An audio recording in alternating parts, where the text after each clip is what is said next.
আসসালামু আলাইকুম এভরিওয়ান, আশা করি সবাই ভালো আছেন ইমানে এবং স্বাস্থ্যে। আলহামদুলিল্লাহ আমি অনেক ভালো আছি। আজকে নতুন আরেকটি ব্লগ নিয়ে আপনাদের সামনে হাজির। আশা করি আজকের ব্লগটি আপনাদের কাছে ভালো লাগবে। যদি ভালো লেগে থাকে অবশ্যই লাইক এবং সাবস্ক্রাইব করে রাখবেন, যাতে আমার ভিডিওটি আপলোড করার সাথে সাথে আপনাদের কাছে পৌঁছে যায়। আজকে চলে এসেছি সুপার সিল্ক সুপার ফ্যাশনে।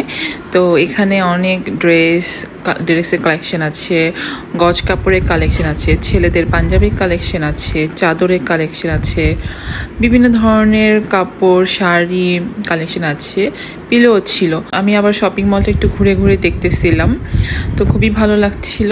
তো এখানে ওরা গজ কাপড়ের কালেকশন রেখেছে, আর এগুলো হচ্ছে ছেলেদের পাঞ্জাবিগুলো দেখতে খুবই সুন্দর ছিল, বাট এত চাপাচাপি করে রেখেছে, মানে আমি দেখানোর মতন কোনো ওয়ে পাচ্ছিলাম না, তো আর পরে আর দেখাইনি। আর এই সাইড দিয়ে ওনারা অনেক গজ কাপড়ের কালেকশন রেখেছে।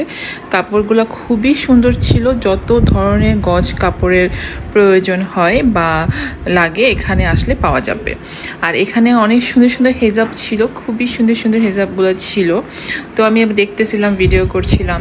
এখানে কিছু নকশি করা ওড়না ছিল, খুবই সুন্দর ওড়নাগুলো, তো আমার খুবই ভালো লাগছিল দেখে। আর হেজাবগুলোর কালেকশন তো কি বলবো, অনেক সুন্দর। তো শাড়ি কালেকশনও ছিল, এটা শাড়ির সেকশন। তো অনেক সুন্দর সুন্দর শাড়ি ছিল এখানে, খুবই ভালো লাগতেছিল দেখতে। তো আপনাদের সাথেও আমি একটু শেয়ার করলাম। তো আপনাদের যদি কারো প্রয়োজন হয় সুপার সিল্ক সুপার ফ্যাশনে চলে আসতে পারবেন। খুব ভালো এবং আরাম করে শপিং করতে পারবেন। এক শপিং মলে সব কিছু পেয়ে যাবেন, হেজাব, ওড়না, পাঞ্জাবি, গজ কাপড়, শাড়ি কাপড়। তো এটা অনেক ভালো, আপনার আর কোনো জায়গায় ঘুরতে হবে না। সুপার সিল্ক সুপার ফ্যাশনই অল আইটেমস পেয়ে যাবেন। আরেকটা কথা বলে রাখি, আমি কোনো রিভিউ দিচ্ছি না কোনো শপিং মলের, আমি জাস্ট এটা আমার ভালো লেগেছে শপিং মলটা, তার জন্য আপনাদেরকে বলছি, শুধুমাত্র একান্তই আমার ভালো লাগার থেকে।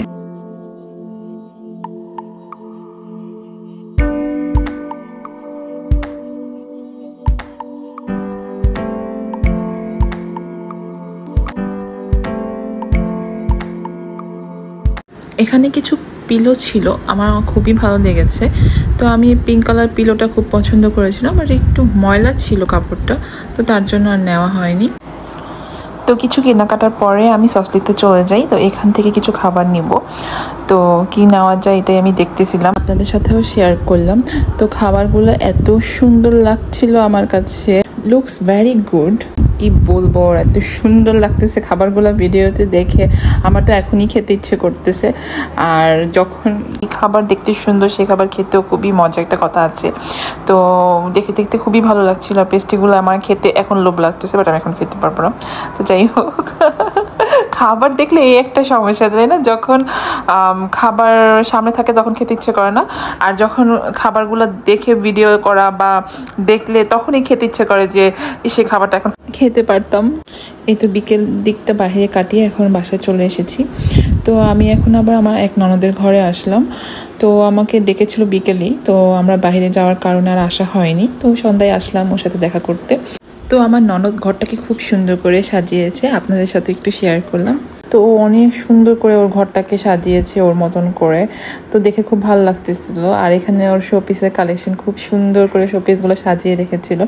আমার আবার ছোট ছোট জিনিস খুব পছন্দ, তো এগুলো দেখে আমার খুব ভালো লাগতেছিল। তো এগুলো আপনাদের সাথে একটু শেয়ার করলাম আমি। তো এই যে আরিসের গাড়িগুলো সুন্দর করে সাজিয়ে রেখেছে, আমার খুব ভালো লাগতেছিল।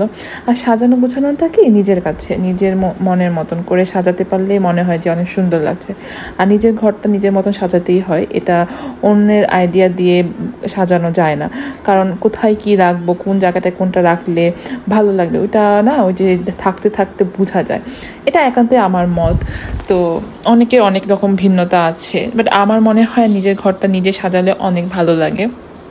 তো এই তো আপু আমাদের জন্য আবার খাবারটা আবার টেবিলে দিচ্ছে, তো আমি দেখতেছিলাম আর সাথে একটু ভিডিও করলাম। তো যাই হোক, আমরা একটু খাওয়া দাওয়া করতেছি, আপুর সাথে অনেক কথা বললাম, গল্প করলাম। তো এই তো এখানে আমাদের ভিডিওটি আমি শেষ করছি। আশা করছি আজকের ব্লগটি আপনাদের কাছে ভালো লাগবে। তো আমার জন্য দোয়া করবেন, যাতে আমি আপনাদের সামনে আরও ভালো কিছু প্রেজেন্ট করতে পারি। Thank you for watching my video. আল্লাহ হাফিজ।